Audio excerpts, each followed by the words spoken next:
بسم اللہ الرحمن الرحیم بسم اللہ الرحمن الرحیم عن عبداللہ بن عمر رضی اللہ تعالی عنہما ان رسول اللہ صلی اللہ علیہ وسلم قال بینما رجل یجر ازارہ من الخویلاء خسف به فهو يتجلجل في الارض الى یوم القیامہ رواہ البخاری۔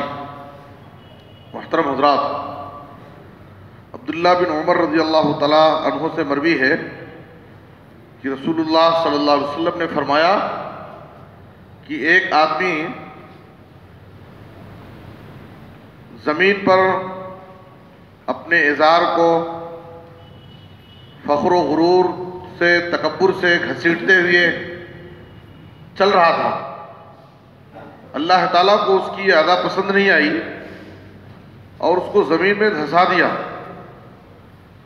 اور قیامت تک زمین میں ایسے ہی دھستا رہے گا۔ تکبر سے، گھمنڈ سے زمین پر اپنی ازار کو گھسیٹ رہا تھا۔ دیکھیے، تکبر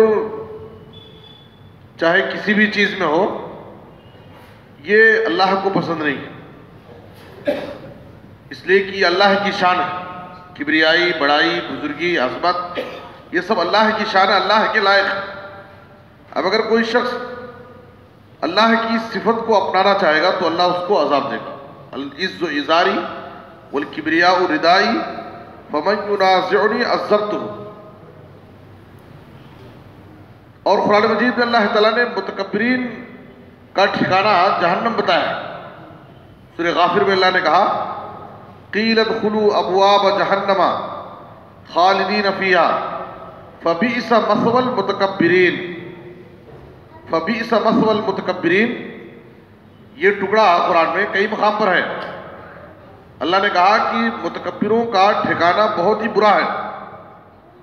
تو تکبر کسی بھی شکل میں ہو اللہ کو پسند نہیں ہے، اور متکبرین کا ٹھکانہ جہنم ہے۔ صحیح بخاری کی حدیث میں نبی صلی اللہ علیہ وسلم نے کہا الا اخبرکم باہل النار، کیا میں تمہیں جہنمیوں کے بارے میں نہ بتاؤں جو جہنم میں جائیں گے، ان کے صفات کیا ہوں گے؟ تو آپ نے کہا کل عتل جواز مستکبر، ہر سرکش، بخیل آدمی اور مستکبر، تکبر اختیار کرنے والا متکبر آدمی جہنم میں جائے گا۔ اور بعض لوگ اس والے ازار کو، یعنی ازار کو، پینٹ، کپڑے کو ٹخنے سے نیچے پہننے کو ایک معمولی عمل سمجھتے ہیں، یعنی اس کی سنگینی، اس کی وعید کو، حرمت کو جاننے کے باوجود اس پر توجہ نہیں دیتے، اسے معمولی سمجھ کر کے اس کو نظر انداز کر دیتے ہیں، اس پر عمل نہیں کرتے ہیں، یا ہے کہ جو عمل بھی کرتے ہیں وہ مکمل عمل نہیں کرتے، یعنی کسی حد تک مسجد میں عمل کر لیتے ہیں، نمازوں میں اوپر کر لیتے ہیں، لیکن باہر ان کا عمل نہیں ہوتا ہے، جبکہ یہ ہمیشہ اس پر عمل ہونا چاہیے۔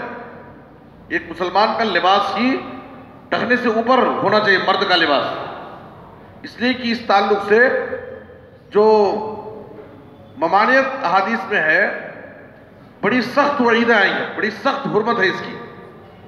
نبی صلی اللہ علیہ وسلم نے کہا صحیح مسلم کی حدیث میں ثلاثۃ لا یکلمہم اللہ یوم القیامہ ولا ینظر الیہم ولا یزکیہم ولہم عذاب علیم۔ 3 قسم کے لوگ ہیں جن کے لیے 4 طرح کے عذاب ہوں گے، اور یہ بات نبی صلی اللہ علیہ وسلم نے 3 مرتبہ دہرائی، اس کی سنگینی اور اس کی خطرناکی کو بیان کرنے کے لیے 3 مرتبہ آپ اس بات کو دہرا رہے ہیں کہ 3 قسم کے لوگ ہیں جو 4 قسم کے عذاب کے مستحق ہوں گے۔ اللہ تعالیٰ قیامت کے دن ان پر اتنا غضبناک ہوگا، اتنا غصے میں ہوگا کہ ان سے کلام نہیں کرے گا، اللہ تعالیٰ ان سے بات نہیں کرے گا، اور اللہ تعالیٰ ان کو دیکھے گا نہیں، ان کو گناہوں سے پاک صاف نہیں کرے گا، یعنی ان کی مغفرت نہیں کرے گا، اور ان کے لیے دردناک عذاب ہوگا۔ ابو ذر رضی اللہ عنہ نے یہ سن کر کے کہا، جب آپ 3 مرتبہ اس بات کو دہرا رہے تھے، خابوا وخسروا من ہم یا رسول اللہ، اے اللہ کے رسول آخر وہ 3 قسم کے لوگ کون ہیں وہ تو ناکام ہو گئے، ہلاک ہو گئے، خسارے میں پڑ گئے. ان کی صفات کیا ہیں ہمیں بتائیے تاکہ ہم ان بری صفات سے اپنے آپ کو بچائیں. تو نبی صلی اللہ علیہ وسلم نے کہا المسبل والمنان والمنفق صلاتہ بالحلف الکاذب. سب سے پہلے نبی صلی اللہ علیہ وسلم نے کہا اپنے کپڑے کو ٹخنے سے نیچے لٹکانے والا. دوسرے نمبر پر آپ نے کہا والمنان احسان جتلانے والا، کسی کی مدد کر کے احسان جتلاتا. اور تیسرے جھوٹ بول کر کے، جھوٹی قسم کھا کر کے تجارت کرنے والا. یہ تین قسم کے ایسے لوگ ہیں جن کے لیے قیامت کے دن 4 طرح کے سخت عذاب ہوں. تو اس لیے ہمیں اس کو معمولی نہیں سمجھنا چاہیے. اس وجہ سے اللہ تعالیٰ آخرت میں جو عذاب دے گا وہ تو دے گا ہی، دنیا ہی میں اللہ تعالیٰ نے متکبروں کو، لوگوں کو عبرت اور نصیحت دینے کے لیے اتنا سخت عذاب دیا کہ زمین میں دھسا دیا. اس سے اس کی سنگینی اور خطرناکی کو ہمیں سمجھنا چاہیے کہ یہ گناہ کتنا سنگین ہے اور کتنا بڑا جرم ہے کہ اللہ تعالیٰ نے زمین میں دھسا دیا تاکہ لوگ اس سے نصیحت پکڑیں اور اللہ کی زمین پر سرکشی نہ کریں، اللہ کی زمین پر اکڑ کر اترا کر نہ چلیں. اللہ تعالیٰ کو یہ چیز پسند نہیں ہے. ما اسفل من الکعبین من الازار ففی النار. جو حصہ ٹخنے سے نیچے رہے گا، لٹکے گا، نبی صلی اللہ علیہ وسلم نے کہا کہ وہ جہنم کی آگ میں ہوگا. جہنم کی آگ اس حصے کو جلائے گی. تو اس لیے ہمیں ان حدیثوں کو جان کر کے اس پر عمل کرنا چاہیے اور ہر حال میں عمل کرنا چاہیے، چاہے مسجد میں ہو، باہر ہو، کہیں بھی رہیں.